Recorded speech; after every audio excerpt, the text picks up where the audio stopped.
I basically, in the voice of Bane from Batman, was basically just like, you think you know gut-wrenching tension? I was born of this. They were a little bit sneaky with that, England. It feels like father and son, where they will do anything for him. And you just made me think of what Christmas dinner must be like. I would get rid of the bunker immediately, and the TMO should only be allowed to come in for try-scoring actions and serious foul play, like Super Rugby have trialled. Wales's last home win was the warm-up game against before the 2023 World Cup against England. Nearly 830 days Which my wife turned to me and was like, thank goodness for that, because you have been unbearable. Home to the Emirates Dubai Sevens, Dubai is the ultimate sporting break, with a packed events calendar every year, including the DP World Tour Golf Championship and the Dubai Tennis Championships. There are lots of opportunities to witness world-class sport in action. And if you're looking to have your own active adventure holiday, you'll be spoilt for choice, whether that's hitting the paddle court or hiking the mountains of Hatta. Plan your getaway at visitdubai.com. Welcome back to the Telegraph Rugby Podcast, and what a weekend of rugby we had. Huge number of matches, lots of talking points. My name is Alan Dymock. I'm the commissioning editor for sport here at the Telegraph, and we are going to be going through it all. We've got England beating Fiji. We've got Italy dazzling against Australia.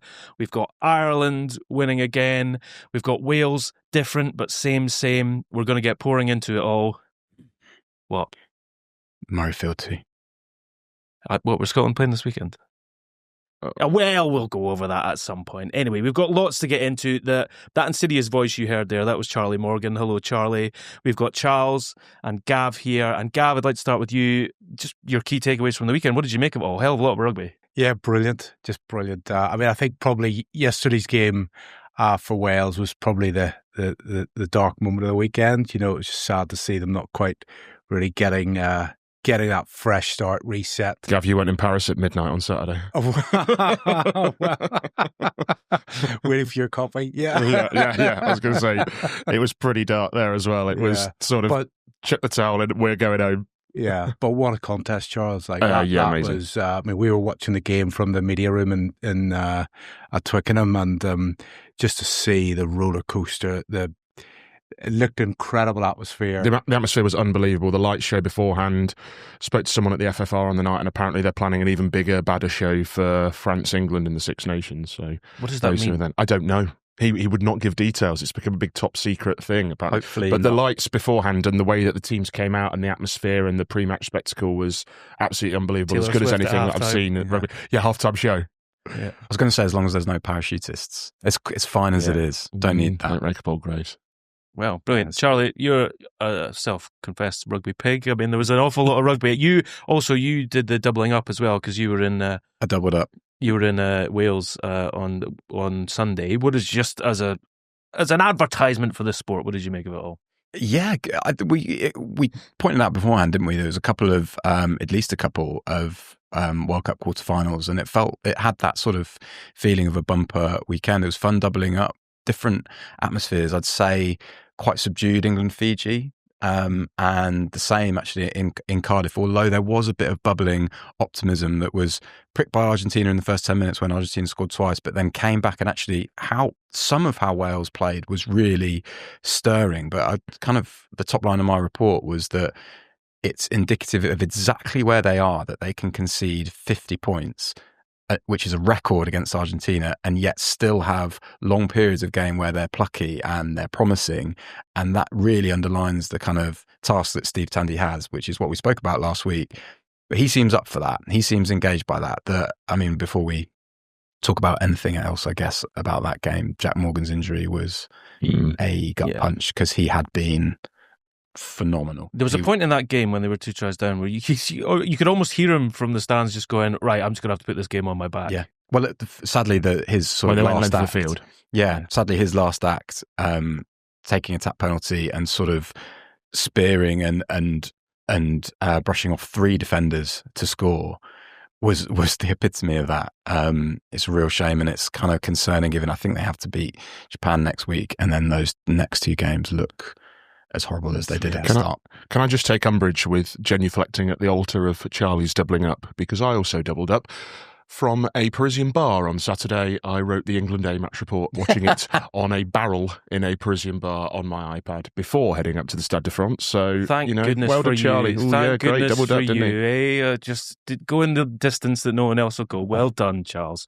Well, if you're watching it on YouTube, you might be able to see I genuinely have some quite bloody fingernails from biting them watching the Scotland game. We're going to go through. We're going to go through all the matches and the permutations and what it could mean. We've got another huge slate coming up at the weekend, but very first thing, we're going to talk about England's win over Fiji. So that's 9 consecutive wins on the spin for England. And Gav, looking at your report from the match, I think there was maybe a feeling that England could have offered more. Is that fair?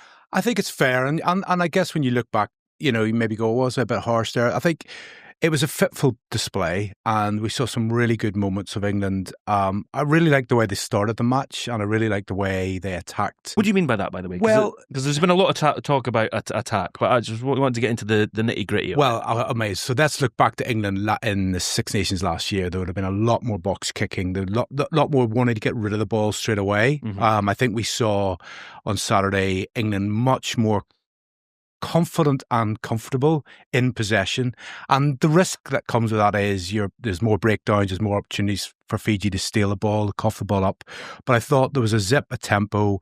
You could see with Marcus Smith at 15 an extra pair of hands that they were trying to bring like Feo Boso into the match much more than they managed to against Australia. So I just liked, and Alex Mitchell, just by his very nature, brings tempo to how England are trying to approach the game. So I think we saw moments of that, but then in a weird way, Fiji looked to their set piece at times and caused England trouble. Mm-hmm. 2 tries from a line out, one from a maul, one from a really good move. Which nobody would have had money on before the game. No, I mean, it was kind of like, you could imagine Steve Borthwick going, those are 2 great scores, except they're against my team. Yeah. That's not how it should be. Fiji's first try was contestable kick, penalty for obstruction, maul try. Yeah, Twickenham.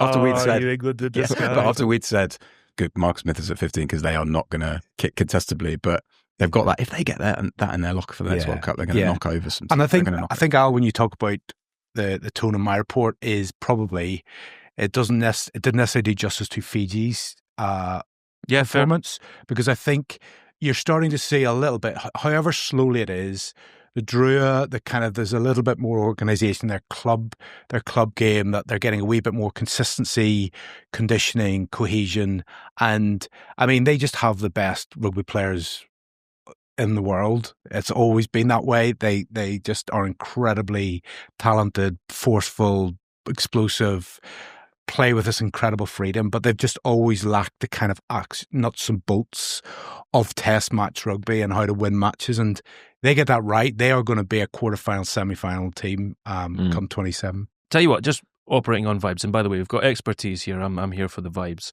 Is a couple of days after this match, is one of the things that you're hearing more and more about is sort of the level of control and calmness that this England team has. Whereas you're right, a year ago we would have been saying, right, let's get rid of the ball and sort of play in these key areas. That this is the building blocks of what this England team can be. You'll play here, here, and here, and not worry about anything else.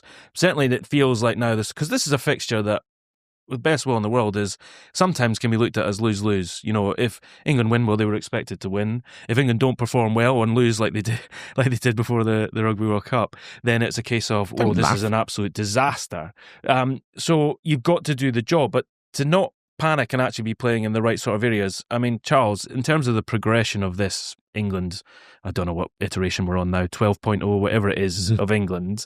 I mean, there must be a sense of, this is great, and now the conversations are about who slots into this machine, as it were. 100%. We were just chatting beforehand about, in attack specifically, there were good things. There were individual errors that broke down moves. Mm-hmm. There was Mitchell to Freeman on the short side, where actually uncharacteristically the 2 Northampton guys were not quite on the same wavelength, but there was an option there. Mitchell was right to pass. Freeman should have been there to attack the ball. There was another moment on the other side of the pitch where Ollie Lawrence stepped in, out, drew 2 defenders, and then passed into sort of 2 or 3 metres of space along the touchline where Feo Boso should have been there. He'd come in to try, and I don't think he was expecting Lawrence to to quite do that and be as impressive as that, bizarrely. And I think he thought that Lawrence was going to get tackled and he was coming in to hit the ruck. But that was as good a moment of centre players across all the 7 games at the weekend. But the pass was the right one, but it ended up going into touch, which makes it look like it's not the right pass, but it absolutely was, and Feo Boso would have been away. And there were signs that it's nearly there. It's just it was that final pass a couple of times we just watched beforehand about early on where Joe Hayes gets melted off the ball in the opening exchanges. There's an opportunity there for Finn Smith on the wraparound to then exploit some space out wide, but Chesham fumbles the ball at first receiver, and it's just those little 1%ers that weren't quite there. And yet England still won by 20 points against a really good Fiji side. England still won by 20 points. So I think, again, we've got to remember as well, Lee Blackett is new, really, with this group of players. I know he went on the Argentina tour, but he is new with this group of players. Only the second game. I think that he will be seen almost as a 2-year project building up towards the World Cup, but what better test than this weekend against New Zealand? And I think we're looking at that performance. Mm-hmm. It's looking forward to go, is that going to be enough for the All Blacks? It probably isn't. We've seen the All Blacks. This is not a vintage All Black side, but we've just seen them go against Ireland and against Scotland, winning the game when it matters at the end.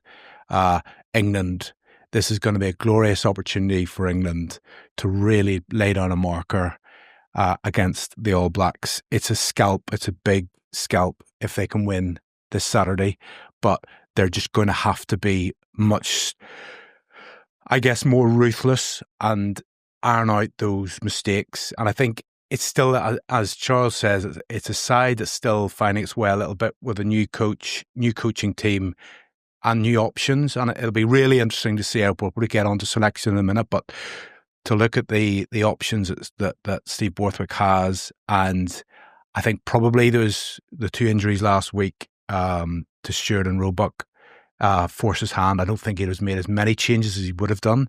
So you could just see in those moments where everyone's still not quite on the same page, but they're going to have to be against the All Blacks. Should they win? Should we expect them to win, England? Is that the same as saying they should be really disappointed if they don't? Because if so, yes. I just go back to I think they had 3 sighters at them last year, could have won all 3 of those games, regardless of one of them being at Eden Park. And they had enough. It felt like there was a mental block there, not unlike we might get on to something like with Scotland. It was almost like they got to the championship rounds of those games and New Zealand were excellent. And New Zealand to Q4, and New Zealand have configured their bench now to come on really strong with Damian McKenzie. I keep mentioning him, but I keep gaffing his first name as well. But it's Tossie, the massive tight head prop, absolutely battered England at Twickenham last year, didn't he? And England just fell away, and they had those chances to George Ford off the tee and his drop goal. So yeah, I think. I certainly they'll be extremely disappointed. Well, we're saying it's not a vintage All Black side, and England are on 9 wins on the bounce. Yeah. So should we expect, regardless of what the bookies are saying? If you look traditionally at an All Black side, they go 17-0 up against Scotland. They win that by 40 points. Yeah. Plus. So against a very green Ireland side in Chicago, Ireland are leading at the hour mark. Mm. It's remarkable. So this is not a ruthless All Black side that just gets in front, sense blood. England are favourites. England are 1 point favourites. Yeah. Really? Which, by the way, makes total sense to me. Yeah. As someone that has spent my entire life being like, oh, God, I've got to go to Twickenham and play. Like, this is where England should be in any project is. It should be the worst place in the world to go and play a test match against a team where you're going to have to pull out the performance of your career to pull off a win. That's what it should be.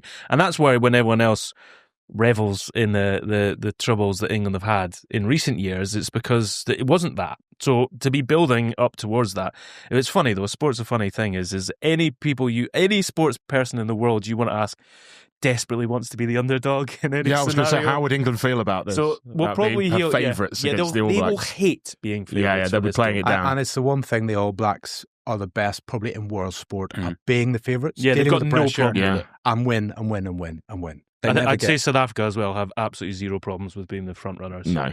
And this is surprising as well. England have not beaten New Zealand since that 2019 semi-final, and yet they're still 1 point favourites. And not at home since 2012. Not home since 2012. Yep. Since can we have a managed sort of, 10 minutes of madness? Can we have a selectors sort of roundtable here? Because there were some changes up at the weekend, but I think it's probably a great problem to have. Is we're going to be heading into this match against the All Blacks, and England are going to be asking themselves, what is the best option? Who's playing fly half, for example? Because did Finn Smith do enough? I suspect not.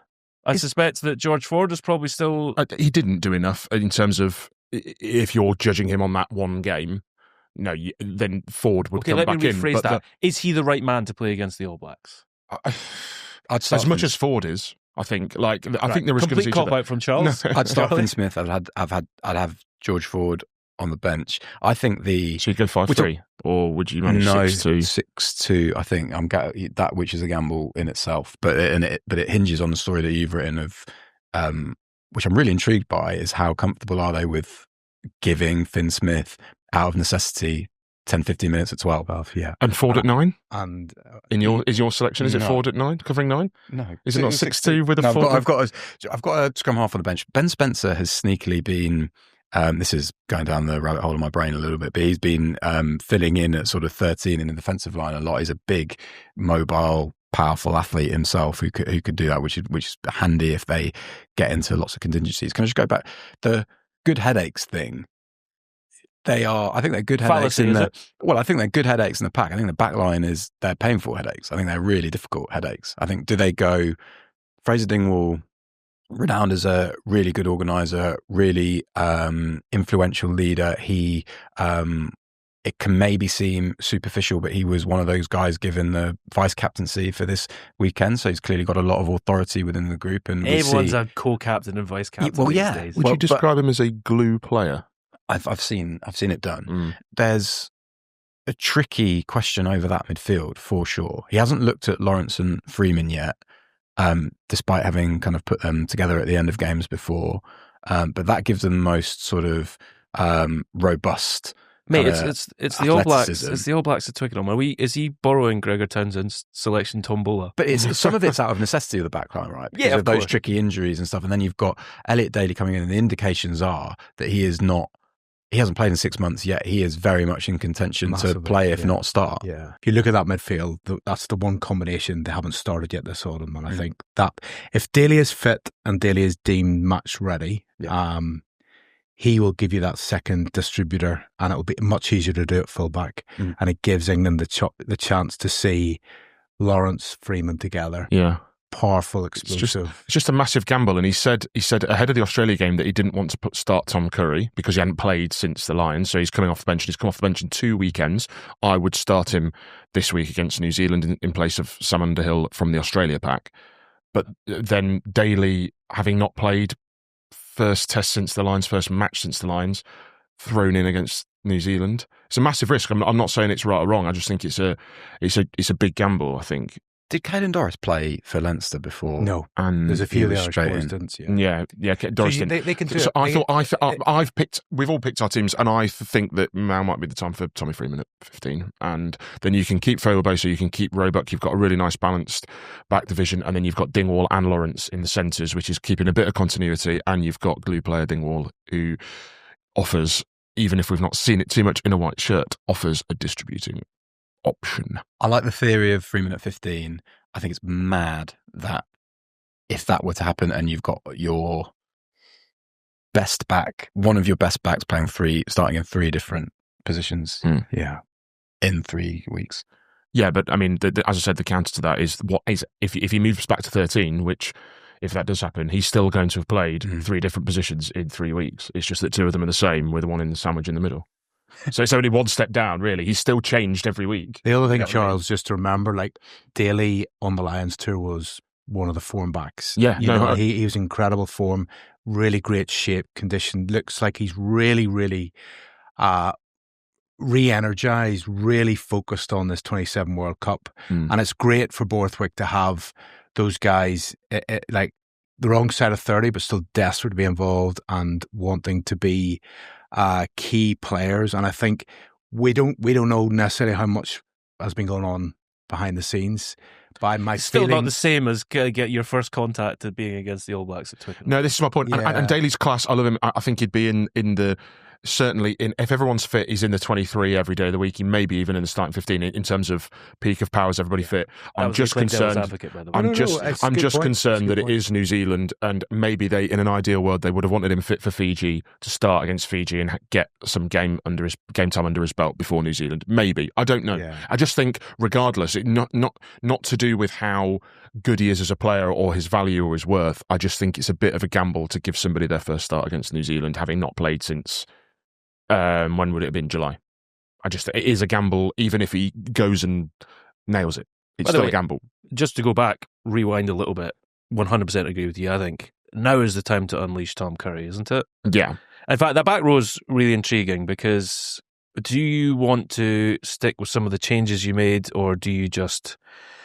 How many belligerent lads do you want in there? How many? It's going to be harsh on Cunningham South, isn't it? Because he was one of the standouts against Fiji. He's who I was thinking. Yeah. And he, really, a betting man would say that Ben Earl will go back to number 8. It'll be nearer the pack that started against Australia, with Curry, Earl, and Pepper. Cunningham South can cover lock, so he can have a real sort of impact off the bench. He could be the lock cover while also the number 8 cover. We saw Henry Pollock have a bit of a gaff at the back of a scrum at number 8. Maybe there's an option to bring Cunningham South on at number 8 and Pollock onto the flank when you've got those two. They were a little bit sneaky with that, England. Ben Earl was still at 8 for attacking scrums. Chandler Cunningham South was at 8 for defensive scrums. They didn't get him off the base. They had Chandler Cunningham South in a traditional sort of very prominent line-out jumper role. It's that whole... It's the line-out jumping that I'm finding most fascinating. Yeah, he's done that for Chandler Cunningham South. Has done that. He started at lock for Quins out of necessity because of injuries, and he's been really impressive at that, both on both sides of the ball. He nabbed one at Welford Road in front of Chesham, and Chesham hated it, and there was a bit of a scrap, which was excellent, which was a real compliment, actually, of how Chandler Cunningham South's come on in that area. I think, his...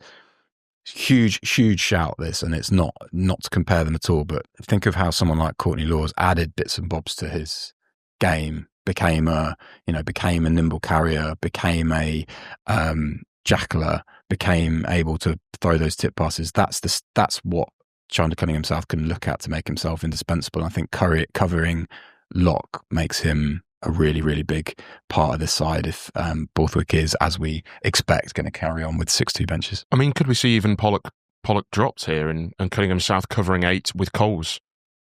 It's not beyond the realms of possibility with Underhill, as in Cunningham South and Underhill as the 2 back row cover, Coles as the lock cover, or he could go Cunningham South, Pollock, Underhill. This is based on, predicated on Curry starting, which I don't think is a dead cert, but it feels like it's been building towards that, doesn't it? I agree. Scotland 17, New Zealand 25. Somehow, some way, it happened. I did little bit of insight to how things work here. I wasn't actually working on Saturday, but I was. We had the live blog running for that match, and I couldn't help myself. I had sent in an update. Thankfully, they saw better than to use it. But it was with 20 minutes to go. I basically, in the voice of Bane from Batman, was basically just like, "You think you know gut-wrenching tension? I was born of this. This is a very familiar place to be in this, and just know that disaster is just on the other side of the horizon." Were you pacing? I was genuinely. I wasn't joking earlier when I said bit the hell out of my nails. Like they're in a terrible state. At one point, actually, when Finn Russell knocked over the penalty to equalise to be 17-0, my wife turned to me and was like, "Thank goodness for that, because you have been unbearable." I'm a terrible. Don't worry, because I'm going to become unbearable. Yeah, absolutely. But the All Blacks did what the All Blacks did. Or let me rephrase that. Damian McKenzie did what Damian McKenzie does. I mean, firstly, who wants to wax lyrical about that finish? Yes, sensational. Blankinghorn will not want to see it again. But his pound for pound, he's so tough. Damian McKenzie, this is so tough, and he's been really, really influential in this period under Scott Robertson. He's goal kicking. That last conversion. That last strike was superb. Those last 2 strikes, the conversion and the penalty, and the 50-22. And the 50-22, yeah. And can I just say, as a slight aside, I was watching French coverage, so I'm not sure who on TNT was picking player of the match, but thank you very much for picking Damian McKenzie and not falling into these silly rules about player of the match can't come I don't from think there's actually rules about that. Well, they seem to be these unwritten rules that it has to be somebody who's played a certain amount of time in the match and can't come from the losing side. Well done for picking Damian McKenzie, because he was obviously player of the match, despite having only played around 20 minutes. I know that smirk he does when he kicks has been around a long, long time, but it's going to haunt me, that look on his face just before he knocks over the points that make it guaranteed that Scotland would have to score twice. He had quite a bloodied face as well. He did, yeah. Okay, fair play to him. Is the disappointment for Scotland more so in how they missed opportunities and allowed, and it was vintage New Zealand to score on the stroke of half time, having had a bit of a rope-a-dope, and just Satiti is an amazing player. Mm-hmm. His comfort on the ball, and as is Will Jordan, his sort of instinctive support play. But it's a disappointment for Scotland that first half and not converting chances, because they ordered, just really quickly, one point I wanted to make is that I thought they ordered their 23 really well. I thought that was smart. But I think generally the point that we've made, and given what we know about Scotland, is that I think we've always made the point, well, certainly I have, that their starting 15 is incredibly strong and incredibly impressive, but they can drop off once you get into the bench, especially front row. And I think for them, the phrase depth of a teaspoon has been used. Depth of a teaspoon.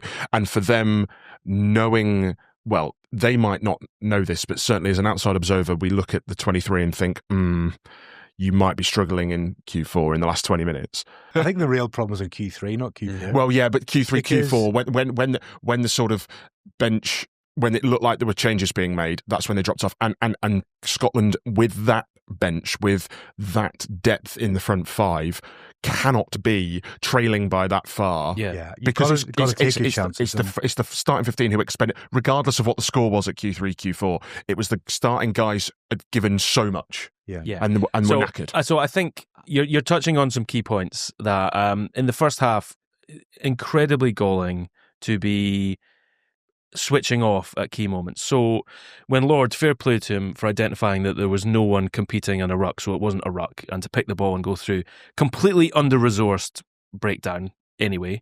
I mean, completely switching off, and that's what the All Blacks did fantastically well, is they just went, there's a gaff there. Yeah. I'm just going to take advantage of that gaff. So this to have that, to not resource what wasn't even a breakdown in the end, and to then not cover that break from that scrum, is just switching off at the wrong times. That's what happened in the first half, and that's what gave them the sort of the hill to climb. To come back, exceptional energy, and then I think after that it's impatience. And that's the thing, is when you've got, in the last 20 minutes of a game, to have guys like Miller-Mills, who's probably not the person you want hammering into contact there. It's when you're hammering when the tails are up and they're like, they've got go forward and they just need a bit of patience in and around the red zone, to have Schumann just flying in as fast as he can and then just knock it on, when all you need to do is just take your time, because gaps will appear. This New Zealand isn't a side where you're going to be like, well, they're just going to absolutely monster. Now, the other side of that as well is incredibly smart, and newsflash for everybody here, Ari Savea is incredibly good and incredibly intelligent. So when they are spoiling balls and dragging players over the line to make it a goal line dropout, just incredibly sensational. That is the patience that you're talking about. Is you don't need Hutchison carrying the ball as hard as he can there, when he could hit someone else, or just set up a ruck and use your pack and then create the space, and then trust someone like Finn Russell if he's still on the park.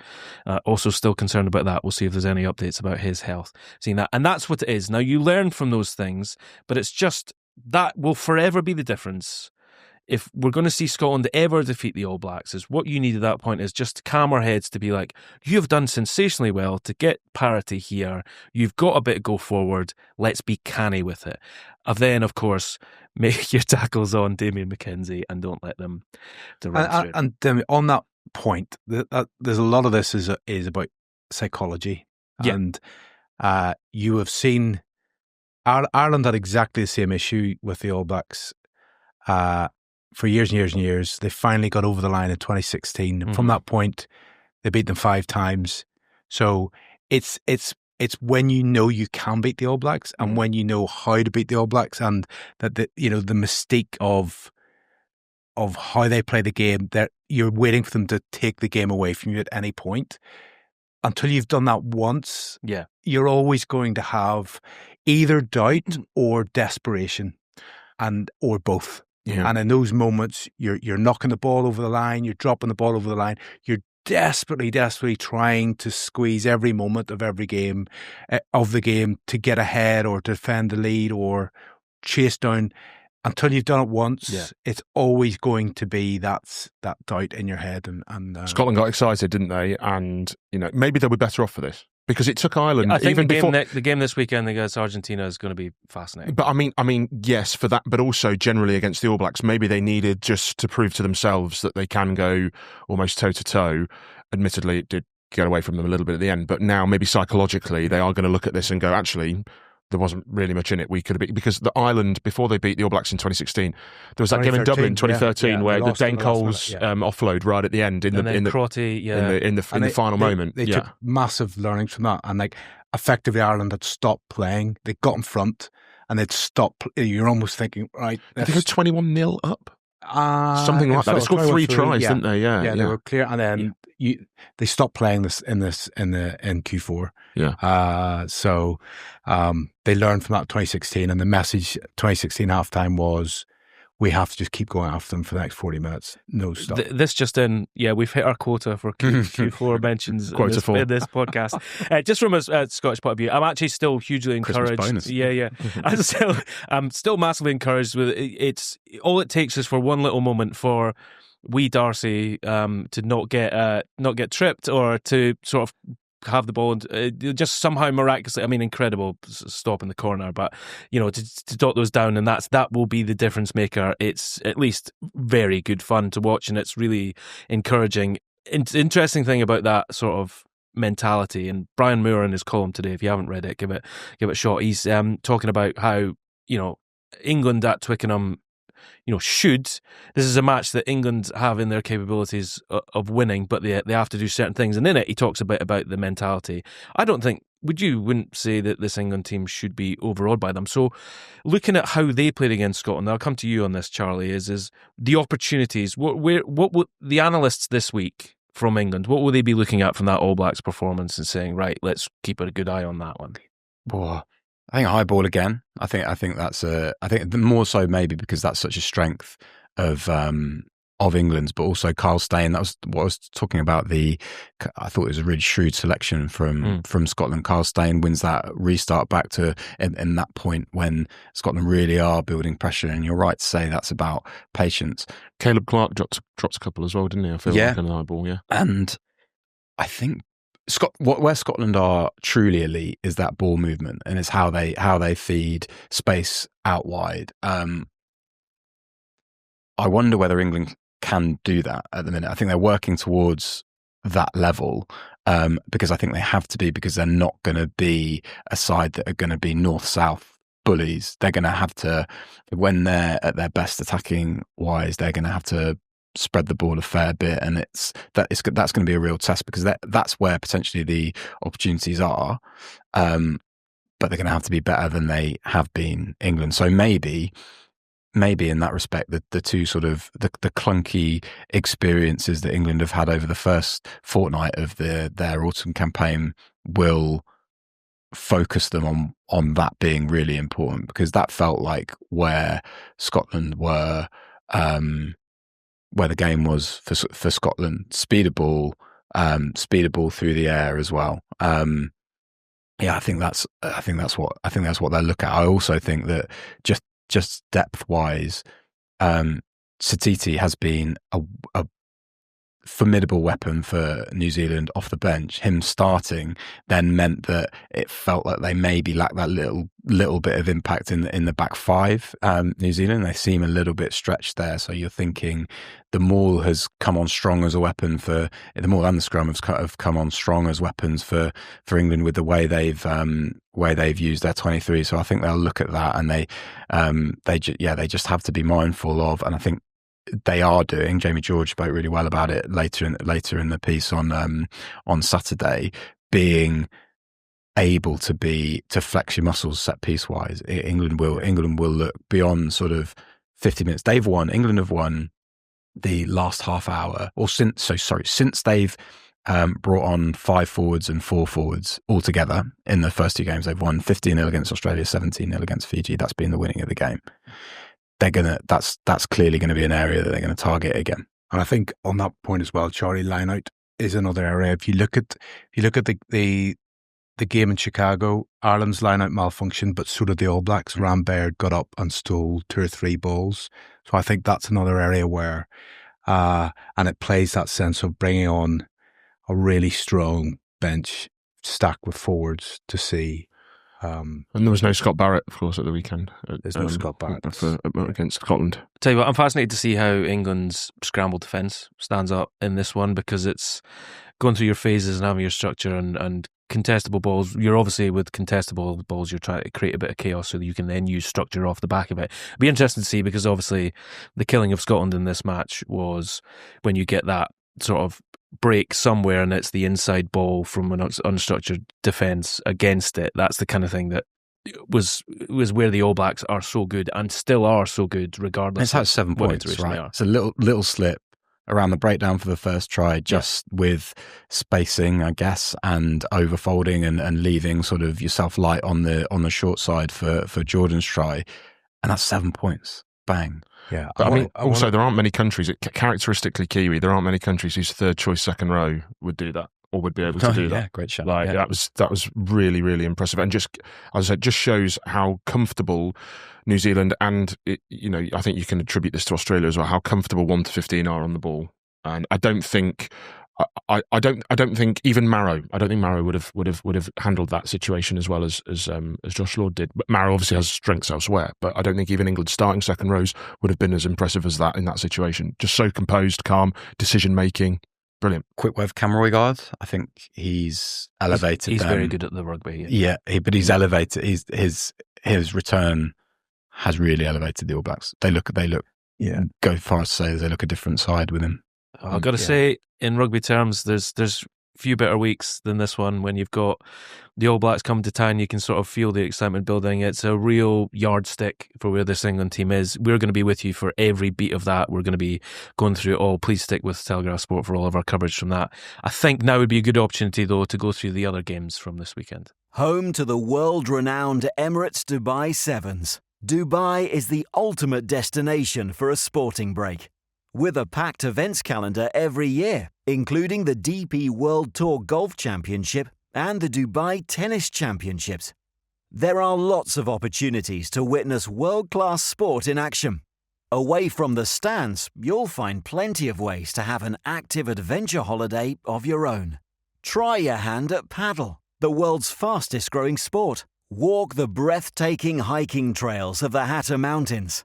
Or rent a bike and cycle alongside spectacular skylines. The only problem will be deciding which you want to do first.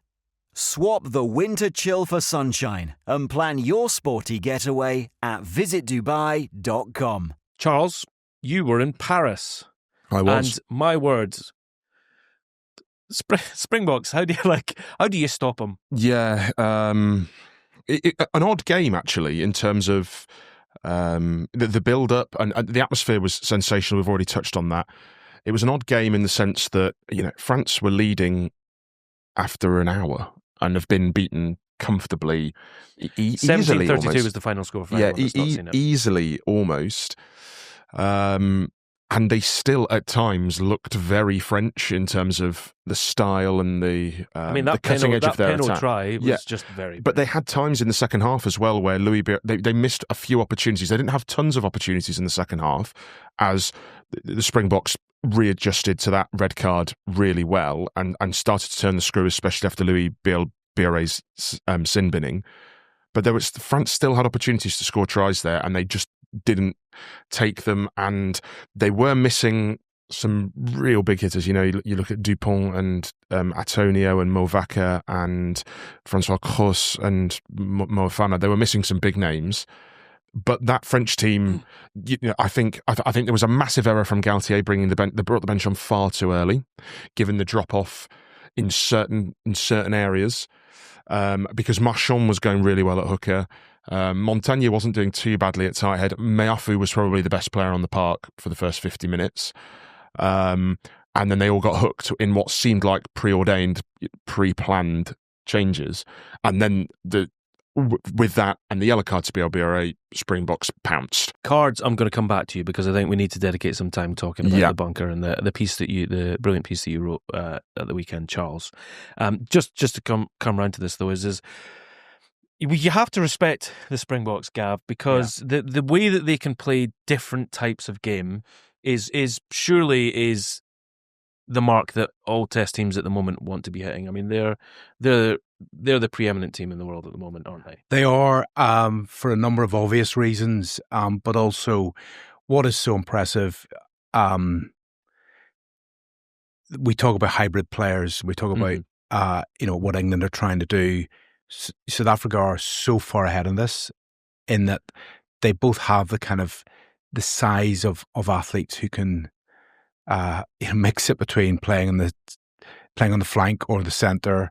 The thing ultimately that impressed me the most was their mental strength. So when you have this red card and you're in Paris, and Charles talks about the atmosphere and the French when they get going can tear anyone apart. There was a simplicity to what they did. They took off their captain on his 100th cap because it didn't suit what they needed at the time, and that was accepted. And Cliché stood and cheered on the side. I mean, it's just having a mindset of having to adapt in that moment and realize it's not about me. It's not about my position or my moment in the limelight. It's actually being, and it's just that thing of the relationship between the Springbok player and Rassie Erasmus. It feels like father and son, where they will do anything for him. And he just made me think of what Christmas dinner must be like. Probably so cultish. having that utter belief. And it's more than, he's been brilliant at the 23 World Cup. He had this, or 19 World Cup. You're playing for more than us, for yourself, for us, it's for the country. This sort of ethereal mindset of this is way more important than you can see at the moment, and I'll tell you why. And that to me, we could talk about how the different ways they can play the game, and ultimately they can always fall back on there's a brilliant set piece kicking game. With brilliant attacking pace out at the widths that they need it. But to me, the most impressive thing on Saturday was that just brutal mindset of, okay, plan A is out the window, plan B is absolutely fine. And they found a 10. We wouldn't necessarily associate South Africa throughout the years with outstanding, certainly in the professional era, with outstanding fly halves. Even when they won the World Cup, Butch James wasn't necessarily in 2007. He wasn't necessarily in that amazing South Africa team. He wasn't necessarily. But Andre Pollard, great goal kicker, clutch goal kicker, but I don't think he'll be spoken about in sort of the all-time great fly halves in rugby history. But Sasha Feinberg-Mngomezulu looks like he could be like the real deal. He was awesome. I think collectively, there was a real palpable sense that Springbok side saw the game in Paris as a way to rubber stamp their progress since the last World Cup. And I just wanted to I love it when coaches have something that is a ploy that is also hiding in plain sight. So Andre Esterhuizen wore number 20 against Japan the previous week. He wore 21 this week on a 6-2 bench.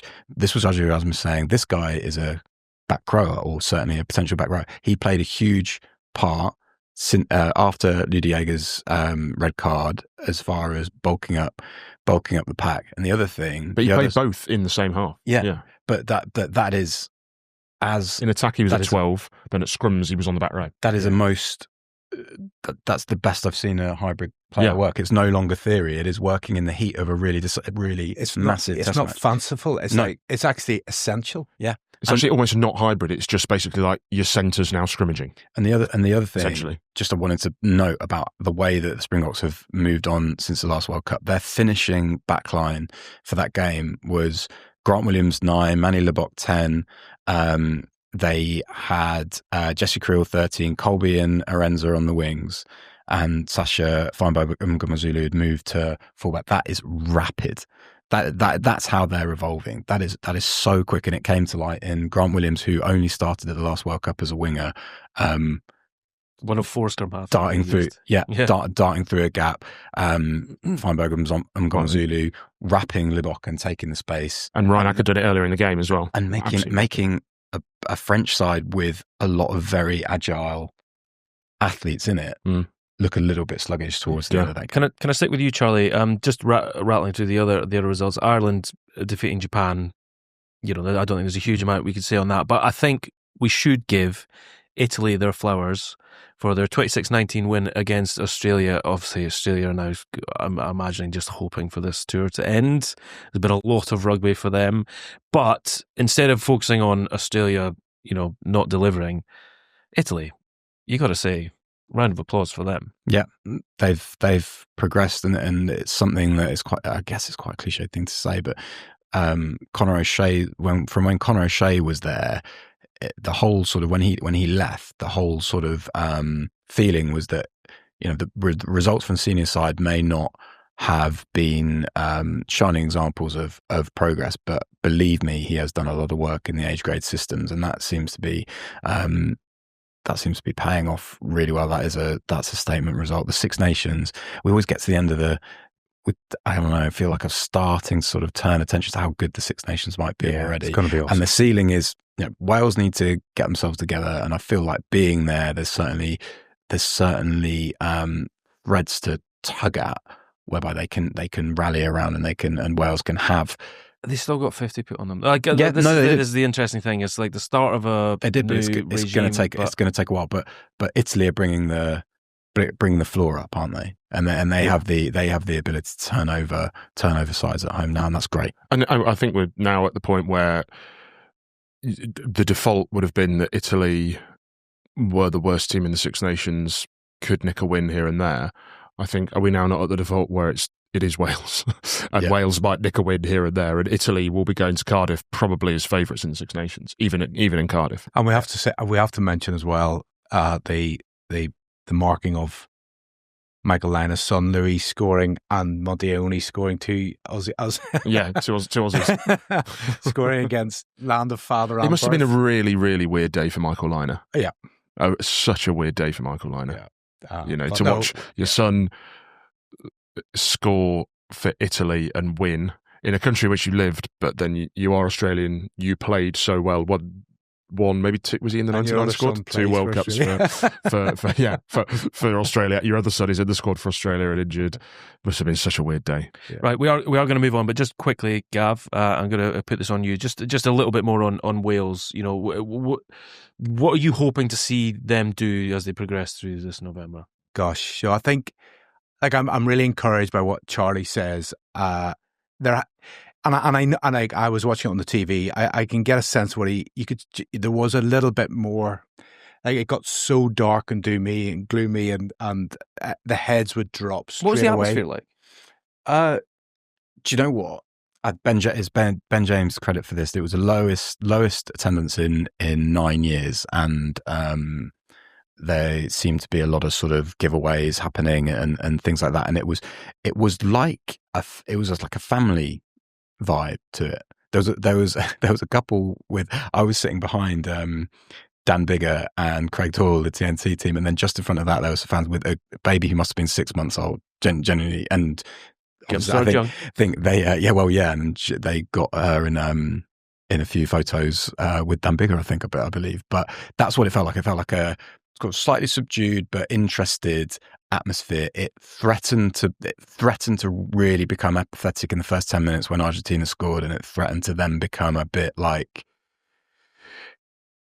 I don't know, almost sort of laughing at. If it had spiraled from there, it could have been horrible. But Wales rallied and to sort of crystallise that when they went down to their second yellow card, when Thomas Williams went off, Wales rallied really well, not just kind of as far as fortitude, but tactically as well. Dan Edwards, moved to scrum half forwards, kept the ball really well, and that passage ended up in Jack Morgan's try.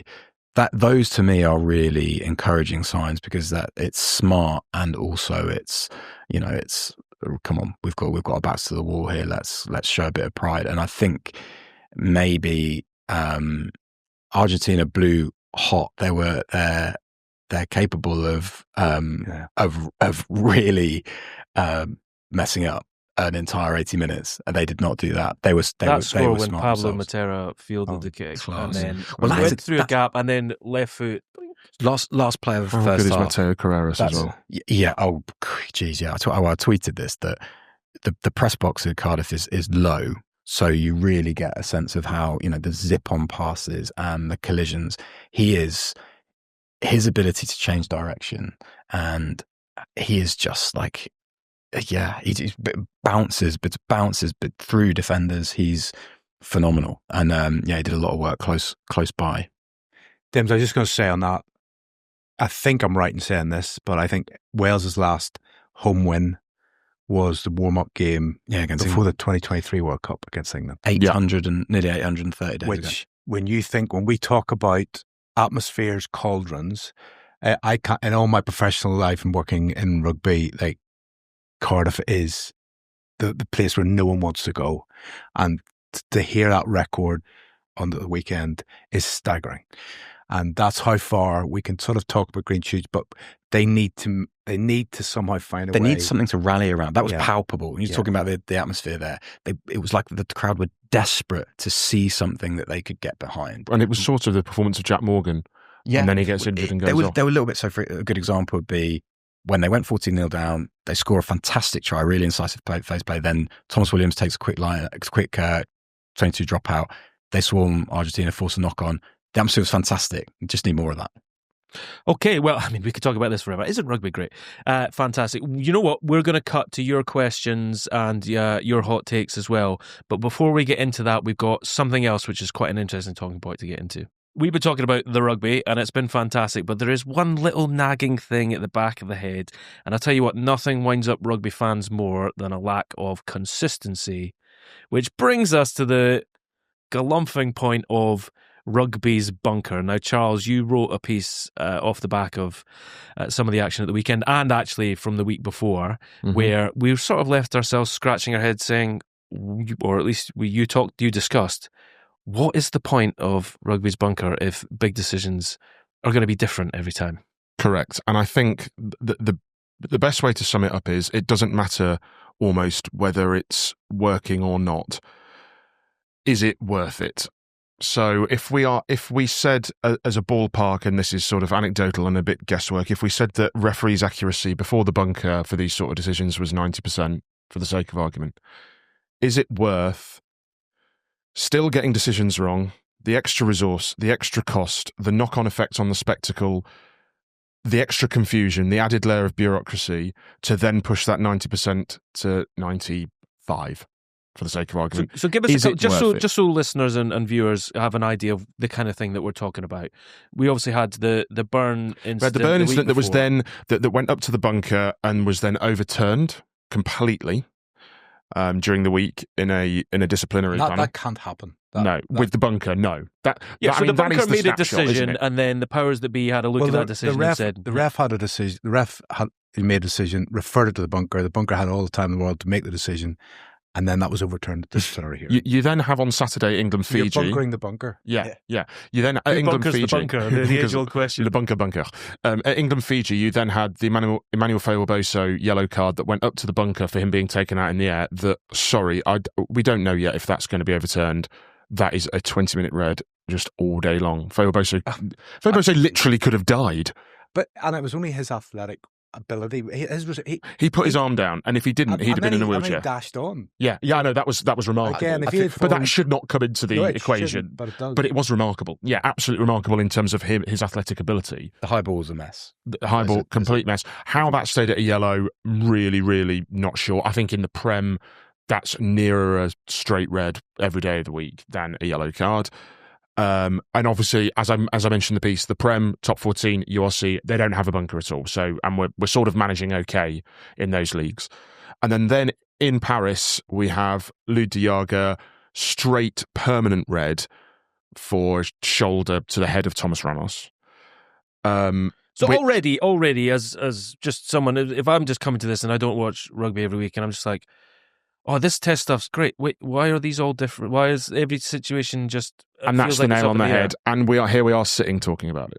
And it's just like, do we, is this all worth it? Is it worth having the bunker? Has it made a materially positive effect on rugby as a sport, a spectacle, and also in terms of the accuracy of the decisions?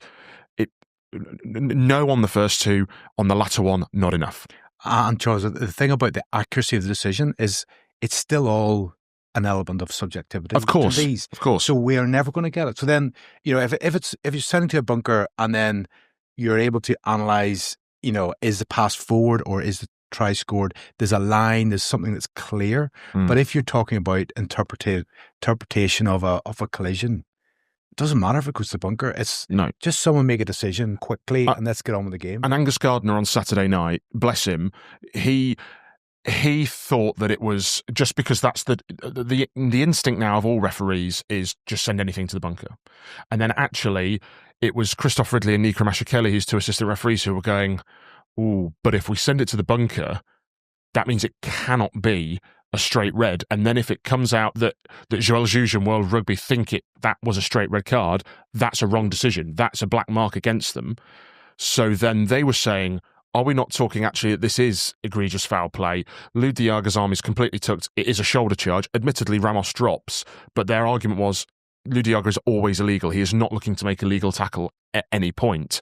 Shoulder to the head made it worse, but they took away the mitigation because his arm was tucked. It was always a shoulder charge. So therefore, always an illegal tackle. Another thing that winds up rugby fans is match officials going yours and throwing it to someone else. And then we had this committee meeting, and in the end they did decide it was a straight red. But you could tell that Angus Gardner himself, because he was sort of pushed into it. I think he did agree with it in the end, but you could tell he was sort of stuck in a rock and a hard place going, well, we've got the bunker. Why don't I let them make a sort of more informed, relaxed decision because they've got time. Well, they've got time. No, it's not as much. It's not scrutinised. They're not going to go. They might have a gal. Well, they might in Paris.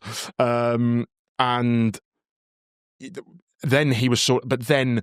If then, as I said, in the aftermatch, it's deemed that it should have been a straight red, they've got that wrong because the bunker doesn't have the power to say, actually, Angus, it's a permanent red. Should the bunker have that power? Maybe, but I think what's just easier is just to cut the losses here with it and say, it's the 20-minute red. If at a push, fine. If we want that, fine. Give the referees 3 sanctions that they can give on the field. They can have that, because even when they're sending decisions to the bunker at the minute, there is still a long delay. There is still a long committee meeting. If that had ended up going to the bunker on Saturday night, that had still been 5 or so minutes. And the whole point of the bunker was so that referees could just look at it and go, bang, that's yellow card threshold, up you go, and we get on with the game. But that is not happening. Yeah. Okay, so Charles, I'm making you benevolent dictator of World Rugby today. Good. All committees are out the window. You're making all the big decisions. How are you fixing this? I would get rid of the bunker immediately, and this is a point that isn't really linked to anything that's happened in the past 10 days. It's just something that I believe philosophically. The TMO should only be allowed to come in for try scoring actions and serious foul play, like Super Rugby have tried.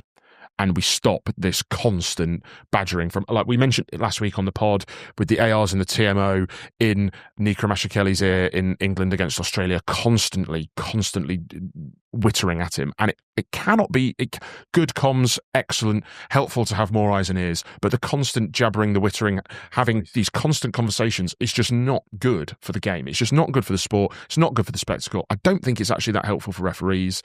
It just gives them so many more options and so much more other things to think about. Just let the referees referee. They're the best referees. If the bunker referee was better than the referee, they'd be the one with the whistle. There was a weird one in Cardiff where Ben Thomas kicked out at Matera. I think he was holding him, and it was only yellow because they couldn't ascertain that Ben Thomas definitely made contact with Matera's head. Went to the bunker, and it was still a yellow. And Julian Montoya sort of said to Ben O'Keefe, he kicked him in the head. Like, well, how is that not a red? And Ben O'Keefe, I think he actually said, a guy's had a look at a load of replays with edit technology. He hasn't been able to see it. Still a yellow. But again, this is the intent thing. The intent was pretty bad. Yeah. I mean, that was another one that was like stonewall straight red, really. I appreciate they couldn't get the angles, and it would just seem to happen in a blind spot or around all the cameras. But if that's a kick to the head, if that's a kick to the head, then it's a straight red card. If they can't see a kick to the head, then it's Nothing. Yeah, nothing. Like, so in the end, they came to yellow, and I think they said it was low danger. But what? Clear as mud. Well, if you guys agree with Charles or not, it doesn't matter. He's a dictator. He's making a decision. Actually, go and do yourself a favour. Go and read Charles's piece from the other day. We're probably going to see if we can get him to go below the line, so you can talk to him about it potentially if you'd want. If you're listening to this tomorrow, sorry. Let's get to our questions. And in fact, friend of the podcast, a beloved member of the Telegraph, Will McPherson, who's one of our esteemed cricket writers who will be going out to Australia for the Ashes, and you should keep track of him. Will has sent in a question for the team, and he has said, England have millions of captains, co-captains and vice-captains. Has this over-the-top spreading of leadership responsibility been at the heart of their final quarter resurgence this year? So he's rescued that at the end by going, is this a He positive sort of thing? semi-slagged them off and then Gav, millions of captains and co-captains. What do you make of it? Great question, Will. Thank you, Will. You legend. Yeah, I don't think it's had any impact at all. Apart from Borthwick is trying to grow his leadership group. And as we saw with how the Springboks cope with calamity in Paris, you need clear heads, you need leaders, you need people who are able to feel they're in a position to voice their opinion and also recognise moments where you really need to up the game, tempo, concentration levels. I don't think it's anything more than grow the leadership group.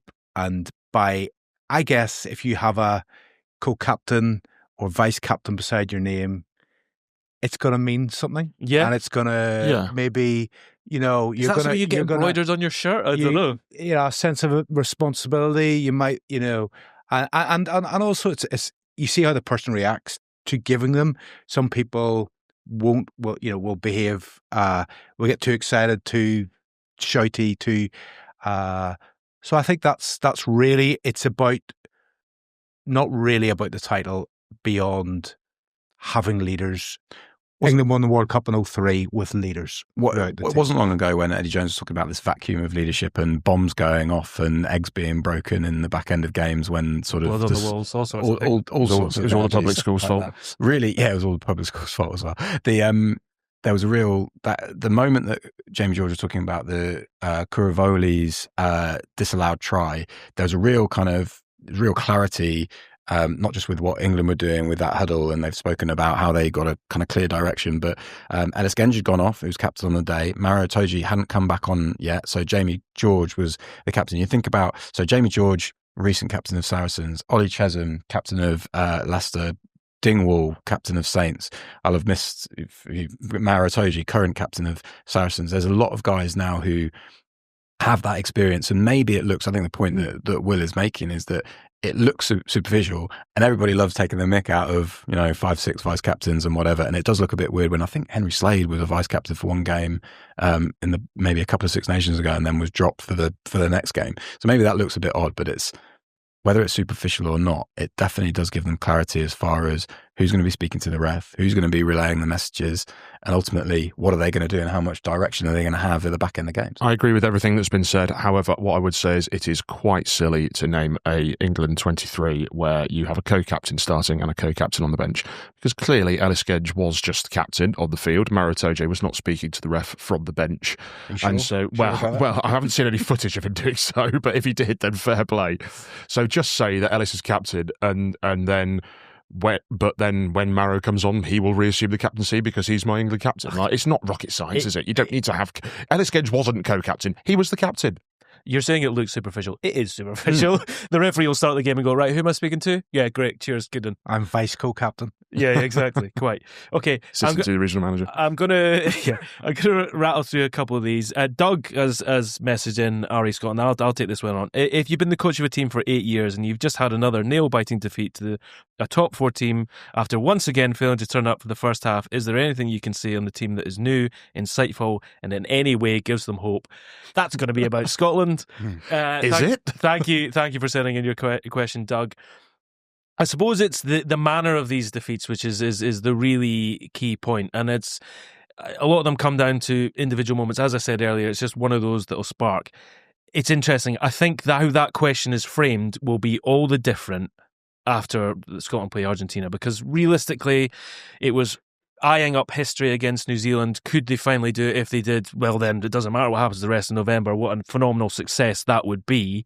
This was the game that was always ringed as that's the one that you've got to be the most competitive in, that you have the most chance of winning. It's been done before. That's the one that will really dictate how this is. Now that the New Zealand game is out of the way, how that's I suspect if Scotland win that game, then you'll be like, okay, great, this is a resurgent Argentina team and things are going all right. You need to up things from here. Show to us that you can learn from that New Zealand game in the Six Nations. If Scotland lose to Argentina, it's the reflection of it's all the different. I have a question for you. Go on. Will Gregor Townsend definitely be the Scotland coach at the next World Cup? Well, he's contracted to be. That's not the question. I would say the position that he's in from now, and he's very much made this role his own. And there's no getting away from the fact that Scotland under Townsend at Rugby World Cups, I mean, they bombed out, and it's not been good enough. This is the one where it's like, well, this is the last shot. But he's moulded everything in his own image, and everything is run the way that he likes it to be. That I suspect it would need some TNT to get him out of the building, personally. Now, I know what you're getting at is the spectre of all the things going on at Newcastle and potentially what that might mean. Well, that's an added sideshow, isn't it? But then if they lose to Argentina as well, and at what point, is it, have the SRU got all the eggs in the 2027 basket with Gregor? It doesn't matter what happens in the autumn, he's building towards 2027, or is it a case of a bit like England did with Eddie Jones ahead of 2023? Mm-hmm. There's a year left, you've gone far enough here, we're going to be ruthless. It's not recommendable, that. No, it's not. It's not. It didn't work out well for many. No. I would be surprised. Well, they didn't do bad. I'd be surprised. He doesn't have the same reputation that Eddie Jones had at the end of his tenure. Would be the big difference there, and certainly I would say again my view. But might Goldman change. Sachs, Red Bull, they're all. Yeah. I would be surprised. That's certainly not the mood music that I'm hearing. But then again, a week is a long time in sport. A day is a long time in politics. We'd see it would also the manner of defeat would be. And I mean, this I suppose actually going on the other side is the excruciating things for Scots. Is how many times have you heard people go, "Oh, but it was so close." Yeah, it was so close. Tuipulotu's interview was informative in that he was cut up. He was cut up and I wouldn't say angry. He said he was sort of proud of everything that had gone into that performance from the staff and the coaches as well as the players. But there was definitely a sense of frustration. I think you're right. I think we gauge the reaction by what happens against Argentina, and words are words. But if that is the message and that is the pervading sort of tone of this week for them, I think that's hopeful. And very last question, and I'm going to just come and I just want a name from you guys. This is Will, and I'm assuming, speaking to the booth here, it's not Will Mack again. There is a Will. No, it's a different Will. I'm being told it's a different Will has a message, and thank you very much for your message to both Wills. Who is the fastest rugby player in world rugby right now? Anyone want to take that one? Bielbury? No, I think Arundel's quicker. Okay. But I don't think he's necessarily the quickest. Can we get an 8-man field? Mm. Oh, Bielbury, Grant Williams, Arundel, Rhys Summit. Rhys Summit was got to be up there. What distance are we making them run here? 100. 40 and 100? Oh, yeah, 40. You got to do 40. I mean, 40, Fo Waboso might be in with a shout just because of the explosion and acceleration. Colby, yeah. Will Jordan over 40 as well. He's got that explosion.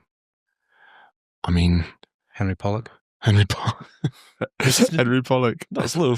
I mean, BLBRA is quick, but I did a piece last year with the Bordeaux attack coach where he was like, if you put him on an athletics track, I don't think he'd look that quick. He's got this sort of rugby speed that there's a lot, which sounds, a little bit sort of pseudo-intellectual, but it's about also anticipation and instinct and timing and those sort of things, whereby, you put a 100 metre, you put Usain Bolt on a rugby pitch, he's not going to be the best rugby player in the world. Right. Let's set this up, right? I was having this conversation in the office the other day about superstars. Let's bring back superstars. Yeah. Let's make elite athletes go against each other for certain sports. Stop pumping your money into new leagues that aren't that haven't kicked off or even exist yet. Stop pumping your money into taking over existing sports. Get Kevin Some Keegan billionaire out there, new superstars, get that sorted, and then let's get all the fastest rugby players over 40 and 100 and see who's really got the gas. Over 40, Radwan over 40. Okay, it's taking no more bids because all you guys have done is just chuck in names there. Yeah, but the honest answer is nobody really knows, I don't think. Let's find out. If you're a billionaire and you've got some money burning a hole in your pocket, get this sorted out. Some of the Aussies as well. Brilliant. Well, after that nonsense, thank you very much to our esteemed panel for everything. Thank you very much for all your work so far this November. Do yourself a favour, go and read Telegraph Sport and look at all our fantastic stuff. We've got a big old games coming up this weekend. Just looking at the schedule, in fact, we've got Italy versus South Africa, England versus New Zealand, a small matter of that, Wales versus Japan, France, Fiji, and Ireland versus Australia, and then Scotland replacing Argentina as well. Huge fixtures coming up. Stick with us for the lot. Keep in touch. Thanks very much. Home to the world-renowned Emirates Dubai Sevens, Dubai is the ultimate destination for a sporting break. With a packed events calendar every year, including the DP World Tour Golf Championship and the Dubai Tennis Championships. There are lots of opportunities to witness world-class sport in action. Away from the stands, you'll find plenty of ways to have an active adventure holiday of your own. Try your hand at paddle, the world's fastest growing sport. Walk the breathtaking hiking trails of the Hatter Mountains. Or rent a bike and cycle alongside spectacular skylines. The only problem will be deciding which you want to do first. Swap the winter chill for sunshine and plan your sporty getaway at visitdubai.com.